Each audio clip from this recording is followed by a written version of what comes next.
Hello বন্ধুরা, চলে এলাম একটা নতুন রেসিপি নিয়ে। তো এটা রান্না করেছি আমি ডিম ভাপা দিয়ে তরকারি। তো কিভাবে রান্নাটা করেছি চলো তোমাদেরকে সাথে শেয়ার করি। তো এখানে আমি 4টে ডিম নিয়ে নিয়েছি। এখানে টমেটো কুচি, লঙ্কা কুচি, নুন, হলুদ, গোলমরিচ, পেঁয়াজ কুচি, কালার লঙ্কা। এখানে আদা রসুনটা আমি দেবো না। তো যথারীতি এখানে 4টে ডিম তোমরা দেখতেই পাচ্ছ। তো 4টে ডিম আমি একটা বাটির মধ্যে ফাটিয়ে নিয়েছি। ফাটানোর পর এটাকে ভালো করে নেড়ে নেবো। তার মধ্যে দিয়ে দেবো হচ্ছে পেঁয়াজ কুচি। তো পেঁয়াজ কুচি দেওয়ার পর এর মধ্যে দেবো হচ্ছে লঙ্কা কুচি দেওয়ার পর যে যেরকম ঝাল খাবে সে সেরকম লঙ্কা দিতে পারো। তো এর মধ্যে নুন দিলাম। এর মধ্যে আরেকটু দেবো হচ্ছে গোলমরিচের গুঁড়ো। তো এটাকে ভালো করে আমি ফাটিয়ে নেবো। তো পেঁয়াজ কম লাগছিলো বলে আরেকটুখানি দিলাম। দেওয়ার পর এটাকে ভালো করে আমি নেড়ে নেওয়ার পর তো তোমরা দেখতেই পাচ্ছ অমলেট যেরকম ভাজে ঠিক সেরকমভাবেই এটাকে ভালো করে মিশিয়ে নেব। পেঁয়াজ, লঙ্কা, নুন, গোলমরিচের গুঁড়ো যাতে ভালো করে এটা মিশে যায়। তো মিশে যাওয়ার পর একটা টিফিন বক্স নিয়ে নিয়েছি। এর মধ্যে একটু তেল মাখিয়ে নেব যাতে ডিমটা যেন ওর মধ্যে আটকে না যায়। যেরকম আমরা কেক যেরকম করি ঠিক সেরকমভাবে ডিমটা ভাপিয়ে নেব। তো তোমরা দেখতেই পাচ্ছ এর মধ্যে আমি সর্ষের তেল দিয়ে ভালো করে এটাকে মাখিয়ে নিয়েছি। মাখানোর পর এবার যে ডিমটা যে আমি গুলে রেখেছি সেই ডিমটা আমি এর মধ্যে দিয়ে দিলাম। দিয়ে দেওয়ার পর তো তোমরা দেখতেই পাচ্ছ এর মধ্যে দিয়ে দিলাম। দিয়ে দেওয়ার পর গ্যাসের মধ্যে আমি অলরেডি কড়াই বসিয়ে তার মধ্যে একটা স্ট্যান্ড বসিয়ে এবার ডিমের ওই পাত্রটা তার মধ্যে বসিয়ে দিয়েছি। তো এর মধ্যে আমি চাপাও দিয়ে দিলাম যাতে ডিমটা তাড়াতাড়ি ভাপা হয়।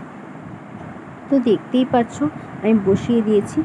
কিছুক্ষণ পর এসে আমি ঢাকাটা খুলে তারপরে দেখলাম যে ডিমটা ভেতর দিয়ে ভালো করে ভাপা হয়েছে কিনা, মানে সেদ্ধ হয়েছে কিনা। তো দেখলাম খুন্তির গায়ে লেগে যাচ্ছে না। তো তারপরে আমি ওটাকে নামিয়ে নিলাম। নামানোর পর তো তোমরা দেখতেই পাচ্ছ আমি নামিয়ে নিয়েছি। নামানোর পর এটাকে পিস পিস করে আমি কেটে নিয়েছি। তো পিস পিস করে কাটার পর তোমরা দেখতেই পাচ্ছ যে কড়াইয়ে তেল বসিয়ে দিয়েছি। তেল দেওয়ার পর তেলটা দেখছি গরম হয়ে গেছে। কিছু আলু কেটে নিয়েছি। কেটে নেওয়ার পর আলুগুলো তেলের মধ্যে ছেড়ে দিলাম। তো আলুগুলো ভাজা হয়ে যাওয়ার পর তুলে নেওয়ার পর তো ডিমগুলো আমি একটু এপিট ওপিট করে ভেজে নিয়েছি। ভেজে নেওয়ার পর তো তোমরা দেখতেই পাচ্ছ আমি এপিট ওপিট করে ডিমগুলো ভেজে নিচ্ছি দুটো দুটো করে দিয়ে। তো দেওয়ার পর আমি সেই ডিমগুলো ভেজে তুলে নিলাম। দেখতেই পাচ্ছ আমার সব ডিমগুলো ভাজা হয়ে গেছে। তো ওই কড়াইতে যে তেলটা ছিল তেলটার মধ্যে পেঁয়াজ দিয়ে দিলাম। পেঁয়াজটা ভালো করে নেড়ে নেবো লাল লাল করে। তো এর মধ্যে একে একে সব মশলাগুলো দিয়ে দেবো। তো দেখতেই পাচ্ছ এর মধ্যে এবার আমি দেবো টমেটো। তো আমি টমেটোটা দেওয়ার পর ভালো করে এটাকে নেড়ে নেবো যাতে টমেটোগুলো কাঁচা না থাকে। তো পেঁয়াজটাও যেন কাঁচা না থাকে। আর পেঁয়াজগুলো কাটতে হবে একদম ঝিরিঝিরি করে। তোমরা লম্বা লম্বাও কাটতে পারো বা ঝিরিঝিরি, আমি ঝিরিঝিরি করে কেটেছি যেহেতু অমলেট মানে সেদ্ধটার মধ্যে দিয়েছিলাম তো সেই জন্য। এবার এর মধ্যে দিয়ে দেবো একটু কালার লঙ্কা। যে যেরকম ঝাল খেতে পারো সে সেরকম ঝাল দেবে। যেহেতু আমাদের ঘরে ঝাল কম খায় তো সেই জন্য আমি এর মধ্যে কাঁচা লঙ্কা দেবো। তো দেখতেই পাচ্ছ এবার হলুদ দিলাম। হলুদ দেওয়ার পর ভালো করে এটাকে নেড়ে নিচ্ছে যাতে তাড়াতাড়ি ভাজা ভাজা হয়। তো কটা কাঁচা লঙ্কা এর মধ্যে আমি ফাটিয়ে দিয়ে দিলাম। তো যাই হোক, তো এবার দেখতেই পাচ্ছ এটাকে ভালো করে নেড়ে নিচ্ছি। নেড়ে নেওয়ার পর আমার ভাজা ভাজা হয়ে গেছে মশলাগুলো নাড়ার পর এর মধ্যে আমি দিয়ে দেবো এবার একটু জল। তো জল দিয়ে যেহেতু মশলাটা কষানো হবে না হলে ভাল লাগবে না খেতে। তো মশলাটা কষানোর পর তোমরা দেখতেই পাচ্ছ একটা কি সুন্দর কালার এসছে। তো এর মধ্যে একটু নুন দেবো, সামান্য নুন দেবো। নুনটা তোমরা তোমাদের আন্দাজ মতোই দিও। তো ভালো করে নুনটাও আমি এর মধ্যে মাখিয়ে নেব। আমার মনে হলো নুনটা কম হয়েছে, তার মধ্যে একটু গোলমরিচ দিয়ে দিলাম। তো দিয়ে দেওয়ার পর ভালো করে এটা নেড়ে নিয়েছি।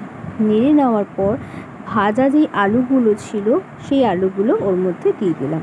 দিয়ে মশলাগুলো আলুর গায়ে ভালো করে নেড়ে মাখিয়ে নিলাম। মাখানোর পর তোমরা দেখতেই পাচ্ছ ভালো করে নেড়ে নিচ্ছি। মাখানোর পর এর মধ্যে একটু ফেটিয়ে রাখা দই দিয়ে দিলাম, অল্প, বেশি দই না, যাতে যাতে জিনিসটা খেতে সুন্দর হয়। তো আমি এটাকে ভালো করে নেড়ে নিলাম। নাড়ার পর এটাকে আমি আরেকটু জল দিয়ে এটাকে আমি ফুটতে দেবো। তো দেখতেই পাচ্ছ কালারটা কি সুন্দর এসছে একটা। তো তারপরে এর মধ্যে জল দিয়ে এটা ভালো করে ফোটাতে দিলাম। তো এটা যথারীতি ফুটে গেছে। ফুটে যাওয়ার পর আলুগুলো সেদ্ধ হয়ে গেছে। তো এই ডিম ভাজাগুলো আমি এর মধ্যে দিয়ে দিলাম। যেহেতু এটা ভাপিয়ে তারপরে ভেজেছি সেই জন্য ডিম ভাজাই বললাম। তো এটাকে ভালো করে ডিমগুলোকে জলের মধ্যে চুবিয়ে দিলাম, ঝোলের মধ্যে চুবিয়ে দিলাম। দিয়ে এবার আলুগুলো দেখছি সেদ্ধ হয়েছে কিনা। তো দেখতেই পাচ্ছ আলুগুলো সব সেদ্ধ হয়ে গেছে। তো আমার অলরেডি রান্নার রেসিপি রেডি। তো এইভাবে তোমরা বাড়িতে করে খেতে পারো। রান্নাটা ভালো লাগলে লাইক কমেন্ট শেয়ার করো আর চ্যানেলটাকে সাবস্ক্রাইব করো। আমি এটা ফার্স্ট টাইম ট্রাই করলাম। তো টাটা।